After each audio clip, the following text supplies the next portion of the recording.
Authorpreneur. My name is Daniel Klein. I'm your host. Welcome back if this is your second time or more.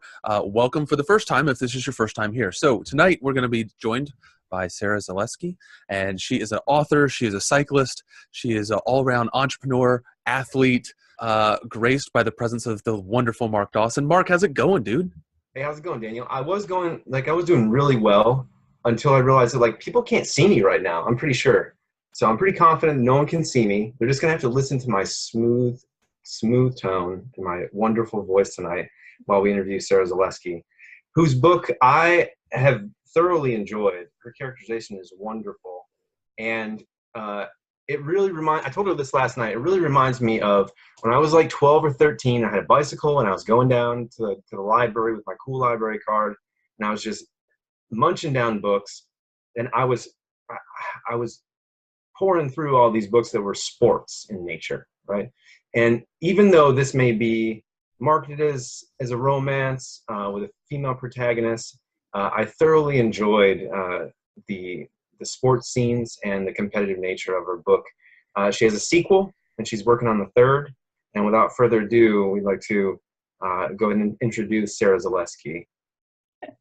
Sara, out of all the different types of books you could have written, why cycling? It's a passion. It's one of those things that kept me going back to the gym in the first place when I was not in the best shape of my life.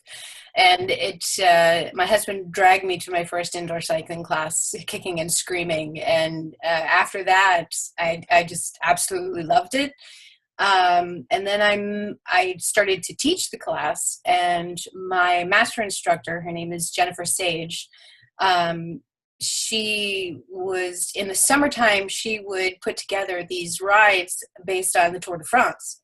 And it was each stage, and you would teach the class as you were a participant in the tour. And I got really inspired by that. And I started to write my own and put a little story to the whole thing. And everyone that I taught the class to was like blown away by it. And because it was so different. And the fact that I actually knew what it felt like to be put through the paces of that, I think I really tried to make it seem like you were there and you were riding on her shoulder or in her mind and really feeling what it felt like to ride at that intensity. I've always kind of been curious about this. I've gotten into the zone a couple times with writing where you're not really paying attention to hitting the keys on the keyboard or scratching at the paper with your pen or pencil. And you're in that Zen mode. It just comes out. Like, I had the first book, well, the first edition of it, I had it written within 3 months. It just came out in this big glob, and most of it was the races because it's so cycling intensive. And those were obviously the easiest for me to write. But it just came out, and I have no idea where it came from. Was the whole story just like one? The whole story, whole thing, the whole thing, and it just almost like wrote itself. It was just a very strange experience, and the fact that it was finished in its entirety was a total shock to me. Because I've never done anything like this before. I've always written to certain extents, but again, I've never actually finished anything or showed it to anyone. And I had put together maybe the first couple of chapters, and I was emailing back and forth with a friend of mine, and I chose the wrong attachment. Nice. Nice. Yeah. That's always real classy. I know. I chose the wrong attachment. It's almost like reply all. But so I accidentally emailed this missive to him, and he was like, "What the F is this? You need to build this." No, you weren't supposed to read that. Oh my God. But and after that, he every day, did you write something? did you write something? Can I read it? You gonna send it to me? And he just kept bugging me and bugging me and bugging me. And every day I would write more and more and more and more. And by, a couple of months, it was completely written and then rewritten and then rewritten. And I want to ask you about that. Like, did you sit down and say, I'm going to write a 400+ page book. I'm going to do it. And no. So was never your intention? What kept you going? It was completely accidental. I've had ideas before. I've put them on paper. It never got beyond the first chapter, or if I did get beyond the first chapter, I didn't know where it was going to go. This one just rolled, and I think it had to do with the fact that there's an actual physical racing calendar, that it follows the calendar. So you have to follow the calendar. Outline. I've never outlined anything before, so I had things that were going to happen at certain points, and I just had to fill in the things in between. So you followed the actual racing calendar from 2015. 2015. Yes, the Women's World Tour. Based on that calendar. Wow. Yeah, each race actually exists, and I used. I watched the live video. I read all of the articles that I could get my hands on, and unfortunately, at that time there weren't very many, and that's unfortunately the way that it goes for women's cycling, is that there's not a lot of live feeds. It's getting better now that things they actually have a union. But back in 2015, they didn't have barely anything. I was lucky that YouTube was around and I could find all these things. And a lot of them aren't in English. So, yeah. that was a hurdle that I had to try and get around. Is I asked people that I knew, do you know French? Can you translate this for my husband's cousins and aunt and uncle live in Montreal, so I was in touch with his cousin Donna. Like, can you translate this for me? It's French. I don't know French. So you kind of went at this thing as a compulsion, as an accidental compulsion. Like, you all of a sudden were just glued to this. And I mean, it's one thing to, like, people become obsessed with random things throughout their life, but it's another to put it to the page and put 400 pages. Can you tell us a little bit about your sequel? And do you have it sitting there so we can see the cover, the new covers of both, or no? You just have the first one? I just have the first one. The second one, the cover didn't come out really well because it's black. There were a couple of things wrong with it, and it just won a Literary Titan Silver Award, so I want to put that on the cover too. So, so I don't have that one. But the sequel, because of the events that happened in the first one, it really needed to have some closure on certain storylines.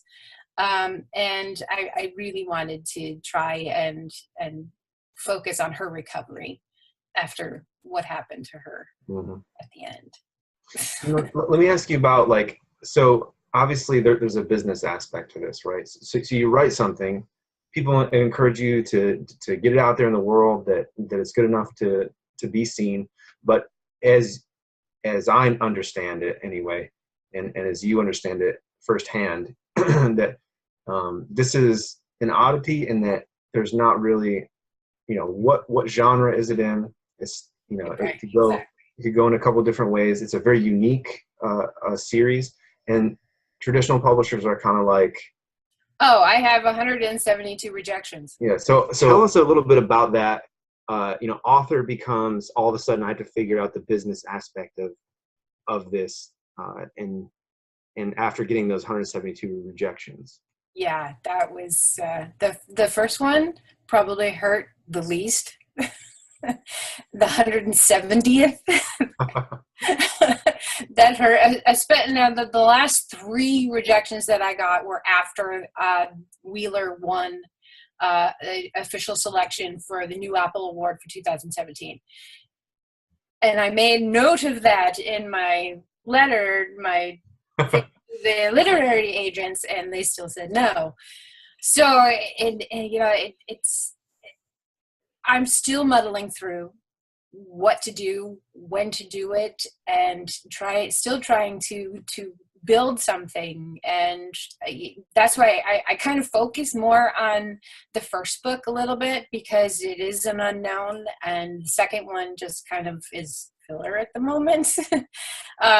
Just okay, she has 2 books now. Yeah, she's an actual author. When you put your one-hit wonder, like all of those 80s bands. I didn't want to be an 80s band one-hit wonder, so I had to write a second one.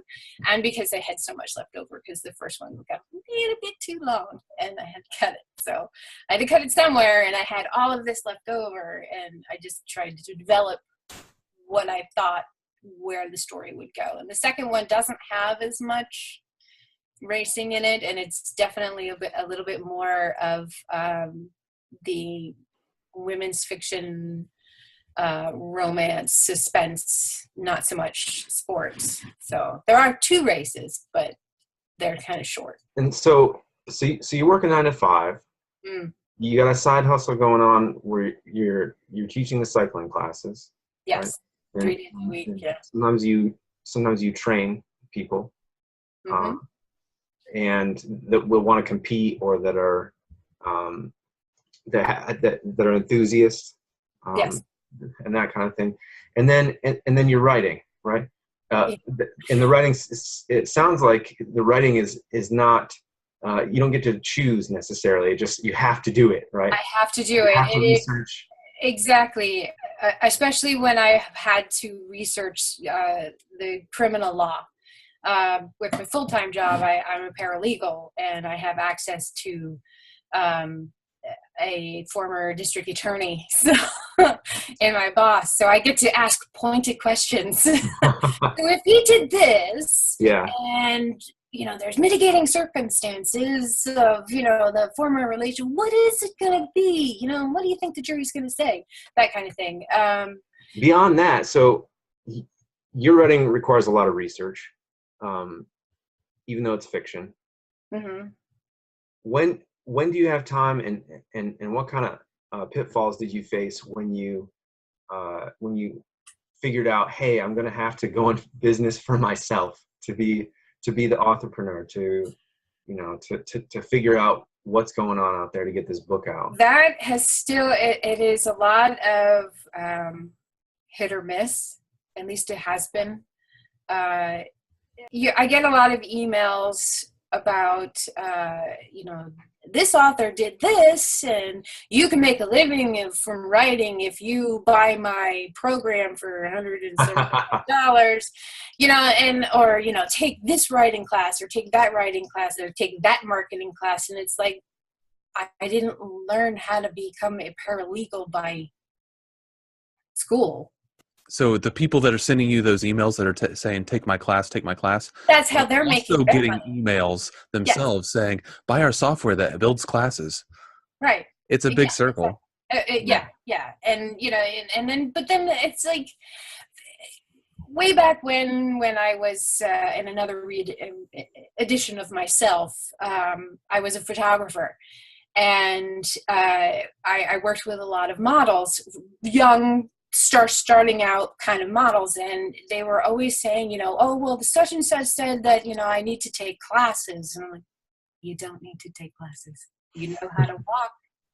You don't need to take classes to learn how to walk. You just need to listen to the photographers, what they're telling you to do. And it's the same thing here. Don't go out and pay someone else to teach you how to do something. Research it yourself. Talk to other people and find out on your own. Because when you learn things, at least for me, when I learn things on my own, I learn it. I don't, I have to get my hands dirty. I have to be able to do it. Like fixing my bike, I have to actually physically do it. And that's how I learn. But just having seen people yell at me and give me like all this like I watched this one webcast of this guy telling me that I can, get like 1,000 reviews if I pay this amount of money and listen to his What's his cast. name? Post his name. Say his name. We can troll him. This isn't Clark Howard. Say that. He was some English guy. So, and I'm just like, this is ridiculous. You're listening to his spiel for 30 minutes before he gets to the meat of it. I just want the meat. I don't need the potatoes. I just want the meat. I could go and get the meat by myself. That's fair. Yeah. What does the college professor among us think? In any business venture, when you're just starting out, there are certainly droves and droves of predatory business models out there that are there to try to get you to subscribe to this or to pay this amount per month, and you'll get all the secrets that you want to your business, whatever it is you're trying to do. And being an author and getting out there and doing the entrepreneur thing is certainly no different. Unfortunately, a lot of authors spin their wheels and spend a lot of money. So do a lot of entrepreneurs out there. They're just, they get caught up in chasing shiny objects, right? We talked about that on the show before. It's like, oh, like this will solve all of my problems being an entrepreneur. Oh, this package or this guy selling something for $1,000 to give me a bunch of reviews. And that's true for anybody that's starting out. And that's just the way it is. Right. I wanted to ask you something about how do you manage? I mean, you're working a 9 to 5, 40 plus hours, plus commute, just like everybody, right? And then you got a side hustle, teaching, and then you got to write, and then you got by the way, on top of that, you have to figure out the whole publishing industry as it stands today, which changes every minute. Right. So how do you deal with all that? I don't. I don't sleep. That's fair. When I was writing the first book, I would write between the hours of 9 p.m. and 2 a.m. And I was dealing with insomnia at the time, so I was trying to work through that. And I do apparently my best writing when I'm sleep deprived, and I'm much funnier. And so that's when I would write, and I would do it every day, and because if I didn't put it down, I would completely forget it. And like I talk to myself in the car, and I hate the sound of my voice, so I would not record it. And if I didn't get to my office quick enough and write it down immediately, I would forget it. It would just be gone, and I would never get it back. And I would kind of remember sort of what it was, but half the time it wouldn't. And I know I've lost like days of dialogue just by doing that. But I work 9 to 5:30-ish. I have a 25-minute commute, which is nice. But I do have a child. I have a husband. I have a house that's a mess. I try to work out every day. I try to ride my bike every day, or a bike every day. It doesn't always happen. And there are days when I just want to kill somebody. And there are days when I'm trying to figure out all of this marketing stuff, and I just sit there and I'm just like, I don't know what to do. And whine. My husband can attest. But I don't know what to do. I'm like, I don't want to do this anymore. I just want to put it away. But then I go right back to it.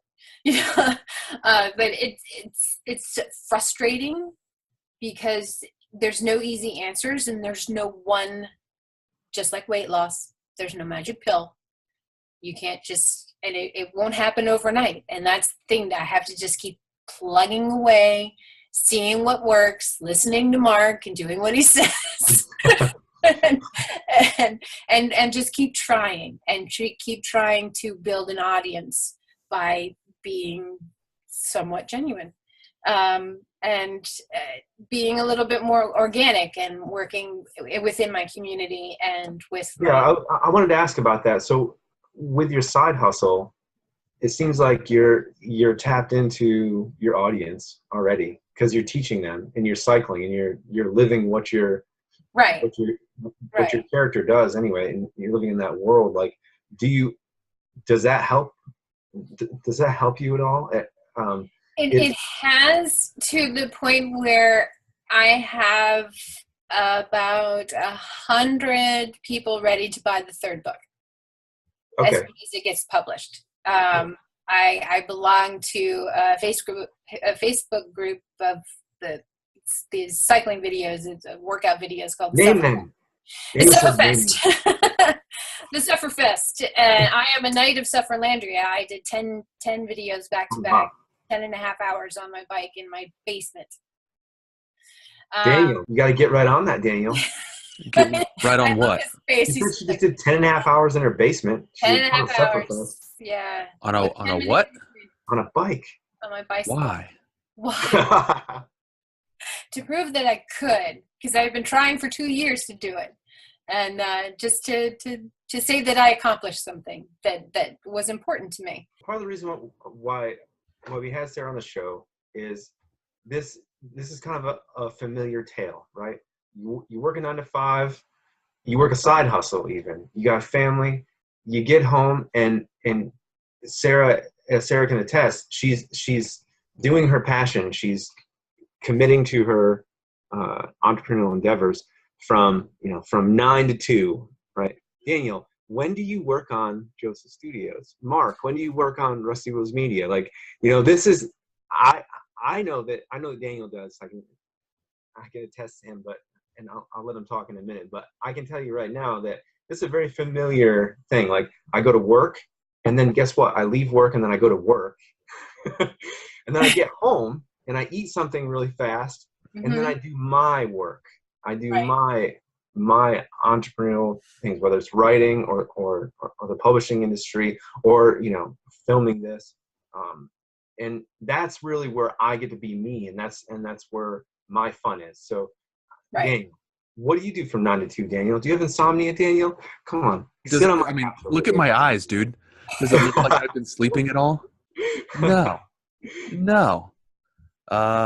Do you think the sun is you think the sun is outside? Do you think there are birds chirping? No. So if you're watching this and it's the morning, that's fantastic.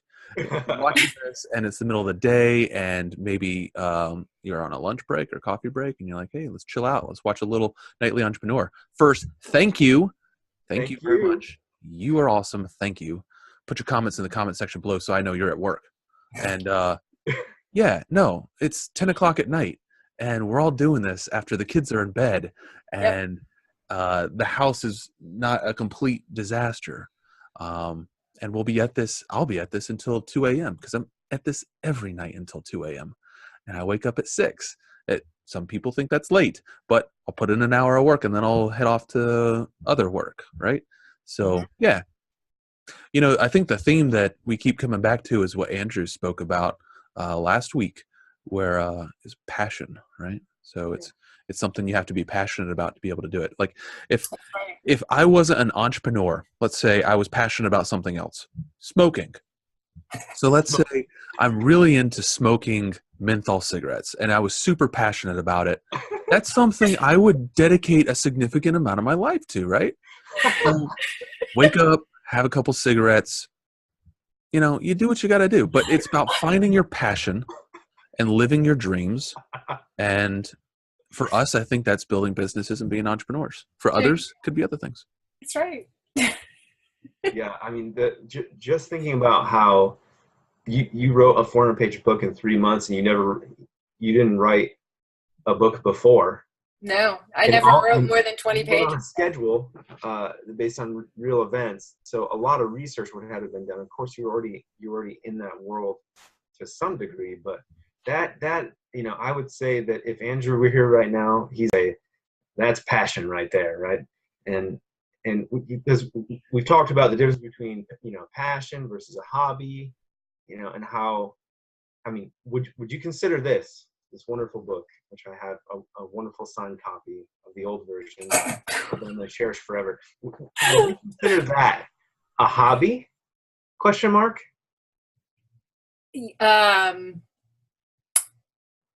Don't even try. Don't even try to call it a hobby because you lost a pound of flesh. Right. Oh yeah, yeah. And no, I gained 12. Or that. Or that. But no, that's right. It was a compulsion. It became a compulsion. It's still an addiction, and I can't let it go until it's done, and it's not done yet. Let me ask you something. Is the business of writing, the business side of writing, also a compulsion? Out of necessity or what? Out of necessity, yes. Yeah. Because the fact that you have to keep on it every single day is daunting. And because I'm trying to write the third one and I don't have enough time in the day to be able to do all of this, it's because marketing itself is a full-time job, or at least a 3/4 time job. And now I understand why there's some authors out there who recruit like their readers to do stuff for them. Mm-hmm. And I got one. I hooked somebody to kind of like do stuff for me. Kind of like drinking from the water hose, huh? All the information when it comes to marketing your wonderful book. Yeah. It doesn't end there, right? No, right. It never ends, and it will never end. I think I'll be still marketing this book in 5 years, and along with the fourth one. Well, hopefully not as hard. Right. Because by the time I have 4 books, then my name will be out there. At least I hope so. Because the fourth, I think that one's, I think it jumped the shark with that one. Okay, yeah. Yeah. Your fourth Tell me book, more. What kind of shark did you jump? What kind of shark did I jump? Oh, that was a great white. Yeah. It was big, on my motorcycle. Can I get a little sneak preview? What's the book about? What's the book about? The fourth one it's another, the female is the protagonist, and she's a former state trooper from New Jersey, and who has turned to forensic analysis and accident reconstruction. And it's still along the lines of suspense and romance. I have a question about this because, so we got 3 books based around a female cyclist, truly competitive, like really almost nonfiction, and then it follows the schedule, right? You have this wonderful fiction story with a lot of characterization, and then you're talking about your fourth book being, a female protagonist again, former state trooper. Is this a business decision or is this an artistic decision? This is an artistic decision. Honestly, I have no idea where the idea came from. It just came. And I wrote it down. And I said, okay, where's this going to go? So I just kept kind of typing. Nice is that you can kind of feed off your day job. Exactly. Yes. And, but the thing is I didn't want to do that because, there are so many books out there about the lawyers and court drama. And I'm going to tell you something. Drama is not in the courtroom. It's not. It's not in the law office either. Law is boring. Law is very boring. So it's going to take a little bit of time. I'm certainly not ready to start writing that since I'm still writing the third Wheeler series. Let me ask you something. So on the business side of being an author, where you're drinking from the water hose, I want you to give me 3 things, 3 major pitfalls, 3 terrible instances that you've encountered where it was just like, this is god awful. Why am I doing this? As an authorpreneur, I ask you this not to embarrass you, but I think our listeners, whether they're authors or also small business owners, like, you can really learn a lot from your mistakes. Hang on, let's all participate in this. Wait, we're gonna all participate. We're ganging up on you, Sarah. That's what we're doing. Okay. List off 15 things that are most important to you. Go. No. Okay, so let's all do this. So I'll go with the one serious, absolute black moment that I had was my first bad review. And it was a pretty big one because it was in Podium Cafe. And that is the premier cycling magazine in Europe. I had around Christmas of 2016, I had been talking with a cycling announcer for women's races. Her name is Sarah Connolly. And she was excited about my book. And the rendition was the one that Marc has. And that one. And she gave it to Fergal McKay, who is the book reviewer at Podium Cafe. And he crucified me. Oh, gosh. Yeah. And you didn't quit. Do you have any excerpts? He put them up there. And I quit. I took the book down. I took it off the internet. I took it off Amazon. I sat and cried for about a week. And yeah, and but you know what? He was right. Every single thing he said, he was right. I needed an editor. That is my number one thing when I talk to new authors who ask me for advice. Get an editor. Don't take the cheap way. Don't take the first person who emails you back. Make sure that they're nice, number one, because the first editor that I had was so incredibly mean-spirited and just talked down to me. And I'm like, I'm 47 years old. You're not going to talk to me like I'm 10, you know? No, that's not going to fly. And you're doing it in an email. It's not going to fly. So I fired her. And so I got somebody else who took the time to actually to kind of lead me by the hand and slap me across the face, but make me laugh immediately afterwards. That's what I appreciated. And it took some time to find somebody like that. And she's been with me. Her name is Jessica. She's been with me through the first 2 books. And now she's going to hopefully do the 3rd one with me. But I think Daniel wanted to play some kind of game show. Daniel, okay. you have some kind of game show in mind where we like. Does Daniel always have a game show in mind? Of course, I have a game show. We like divulge like awful, terrible pitfalls that we've done. And okay, so no, let's talk about that reality check moment. So Sarah went and she kind of gave us her reality check moment, where she was like, "Oh shit, this is for reals." So I'll also go because it's not fair to pick on one person, right? I'll talk about my oh shit, this is for reals kind of moment, and then Marc, I expect the same out of you. Okay, I gotta think about it.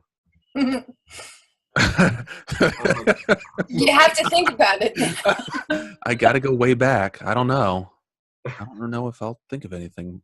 Okay, anyway, so one of my first online endeavors was with forgeprogress.com, which teaches Lean Six Sigma. And the very first rendition, right? It's always the first rendition, right? It's always the super minimum viable product. It's, I think I can get away with this kind of stuff. Exactly. And I built out the web page. I built out the first course, and it was like, I thought it was good to go, right? I'm like, hey, this is pretty cool. We got something pretty cool here. So I freaking paid SurveyMonkey like $400 to get me a couple hundred replies. And I broke the rules. SurveyMonkey does not allow you to send URL links to survey takers and ask for them to go off of surveymonkey.com. So it was immediately kicked out. But of the like 10 people that replied before the campaign was shut down, I'll never forget the first comment I got back was from some dude somewhere. I don't care. Screw him. And it was, is this a scam? No, it's not. I just spent 200 hours of my life building this thing. no, it's not a scam. And then I was thinking, and that's when it clicked. I'm like, I have a long way to go. I have a long way to go from Joe Blow off the street thinking this is a scam to, professionals with MBAs and have been doing it for 10 years, paying me hundreds of dollars for this course. Like, legit, I have a long way to go. So that was my, oh shit, this is real kind of moment. I was like, yeah, this ain't gonna work. Or like, this mountain's a lot bigger than I thought. Yeah. All right, Mark, have you thought of something yet? Yeah, and it doesn't go that far back. So I have another army buddy who has his hand in a lot of different pots, and he's been in business, and he's a little more classical as far as the army training goes. He went to West Point, and he is I don't mean to be stereotypical, but I'm just his family. So he's Indian, and his family is knee deep in business. Like, it's like they eat, sleep, breathe entrepreneurship. It's like part of their culture. Okay. And we were having conversation, and my taxi company was just like dying a slow death. Right. And I'm trying to figure out what I'm going to do. I have other pans on the fryer and stuff. And I was trying to figure out what to do. And he made it sound so easy. Like, he's just like, well, throw together a couple of websites and, figure out, what you can do. Cause he actually did that. Right. But he had a system in place. Right.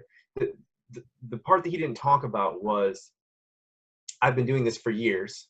Right. And I'm speaking as him. I've been doing this for years. Like, my whole family this is what we do.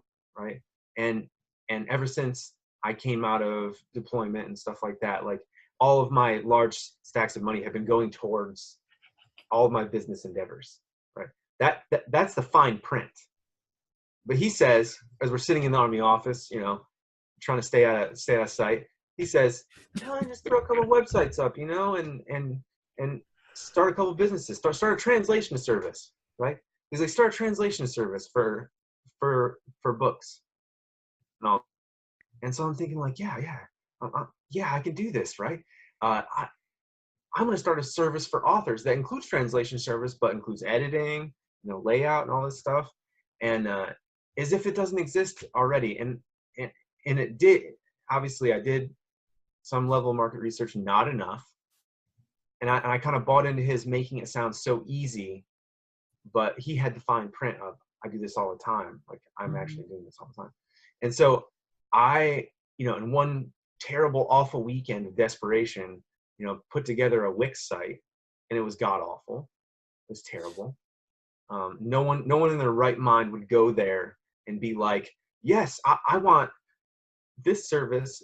It was called ResQ Solutions, right? It was the early formings of Steve Wills Media and now lettersandbooks.com. And it was like, I had a concept. What I didn't realize is that, hey, I can actually do this, but I need to refine like how I'm going about it. I was going to make author services. So editing, layout, cover design, and everything that indie author needs, one-stop shop. But I didn't know how to build a website, right? And I try to teach myself, like, I need to do this. This is like something like on my bucket list, like, I got to do it, right? No, I don't. I don't actually have to do that. I need to find someone else that loves doing that. And you got to know where your job starts and stops as an entrepreneur, and where you want to hire it out. And then you got to know how to hire it out. And I socked, hours and hours of my time into this website, and a lot of strife and just stress. And I got this other business that's like dying a slow death. So I'm trying to replace it with something else. And this guy makes it sound so easy. And, it's very unclimactic. It's like, it was up just like most people. Some of our listeners out there, you have a business idea. People say, I have a website. Okay. Well, just like a lot of them, it was up. It was ugly. I fooled around with it as much as I could. More money does not help a bad website. We talked about that before. And then what happened? Well, did it crash and burn? Did I get sued and like lose everything? No, it just sat there until I stopped paying the bill, and now it doesn't exist anymore. And it was a dumb idea. I did learn some things from it, as far as honing in on like who I really am and what I'm trying to do with my publications, with Rusty Wheels Media, with lettersandbooks.com. Because, and you know what, maybe I had to go down that road and discover it's not as easy as my friend said, right? Just to create a business. Because here we have a seasoned entrepreneur who's doing hundreds of thousands of dollar deals, okay, whose family owns several entrepreneurial endeavors that they've had for years, that's lived that like for forever. And he's saying, oh, it's so easy to start a business, start a website, just throw up a little website, spend $600-700, and then maybe on your first 3 or 4 jobs, like you make the money back, and then you're turning a profit. Like, simple, right? No, it's not actually that simple. And I'd known that before. That wasn't my first business. Like, I'd owned a bookstore before. I'd owned an online bookshop, a physical bookstore, a taxi company, which is like really time and labor intensive and people intensive, right? And he's taking it from another angle and saying, oh, you can just throw up a shingle, throw up a billboard, and like you'll have just people coming to you. And it wasn't like that at all. And I had to take a reality check, like, hey, you actually know how to run a business, so why are you trying to take a shortcut?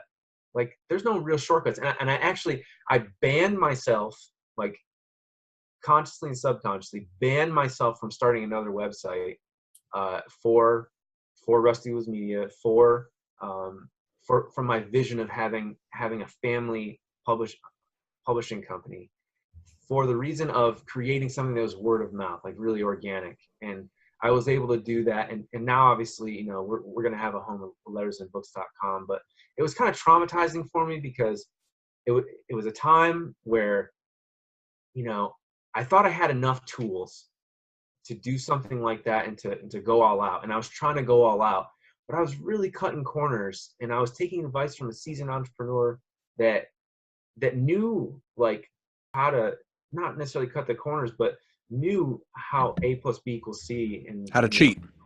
Yeah, Right. You knew how to cheat. Yeah, We cheat all the time. we cheat all the time now. But then, like, I didn't in that world, like I did not know how to cheat. And thank God I met Joseph Studios, right, and been able to kind of make some of these visions of mine, these kind of business ideas come to fruition on the web. But that's pretty embarrassing. If anybody saw that site, like back in the day, like I would never take responsibility for. So I think starting businesses and being an entrepreneur, you have to be continuously naive in a lot of ways. If I understood how terrifyingly tall and perilous these mountains that I'm climbing are, I probably would have stayed at base camp. Yep. I have to second that. Yeah. It's only after the storm has cleared and the clouds have gone away and you realize, holy shit, I just climbed a 4,000 foot tall cliff that was inverted with one ice axe. I will never do that again. We are not going down that direction. Right? But when the storm's going on and you're just putting one foot in front of the other and you're not paying attention to... And you got your head down and your hood on. Yeah. Yep. You don't realize how shitty you have it. Oh, so I don't know. If I had learned from any of my mistakes like that, and I'm like, you know what? This is a lot of work. If I had made that conclusion, who knows where I'd be. But I'm glad I haven't made that conclusion. And I'm glad I'm still wide-eyed and bushy-tailed. And I got those starry, twinkly eyes. Oh, business! Oh! You know. I can do this. I can be famous. Yeah. So never let that go. What do you want to be, though? What is the future of Sara Zalesky? What do you envision? This is like the last question. It was never an intention of going somewhere. I've never had that, I'm going to put this out there because I'm going to make tons of money and I'm going to be really famous. It wasn't about that. There's that P word. It's passion. I wanted to make a difference. gave me some kind of joy, and try and support it and keep it going. Because Saturday mornings are all about watching, YouTube videos of races on my rollers or on my trainer. That's my Saturday morning on my bike. And they inspire me. And I want to inspire others to be inspired by them. And so I guess that's what I want to keep doing that. Yeah. I want to keep inspiring. I want to thank you very much for coming on the Nightly Authorpreneur and sharing with us, your journey and your books and the future of Sara Zalesky. So, Daniel, do you have anything else, Daniel? To Sara, say? so what do you got going on in your life? What's going on? What do you want to plug? Hashtag What do you humble want to plug. Sarah? What do I want to plug? Oh, God. Just buy the damn book. You heard it here, Read folks. it. Buy Sarah's book. Buy my book. Read it. Get inspired. Go out and buy a bicycle and ride it. That's what I want you to do. If you live in Montgomery County, Pennsylvania, look me up. I'm out every weekend on my bike, and come and join me. I won't ride fast, I promise. Go ahead, Daniel. I won't drop you. There's no drops on my rides. All right. Cool. All right. Have a great night, everybody. Great having you all here. We'll see you all again next week. Sarah, thank you very much for joining us. Thank you very much. I really appreciate it. Goodbye, Daniel. Yep. Goodbye, Daniel.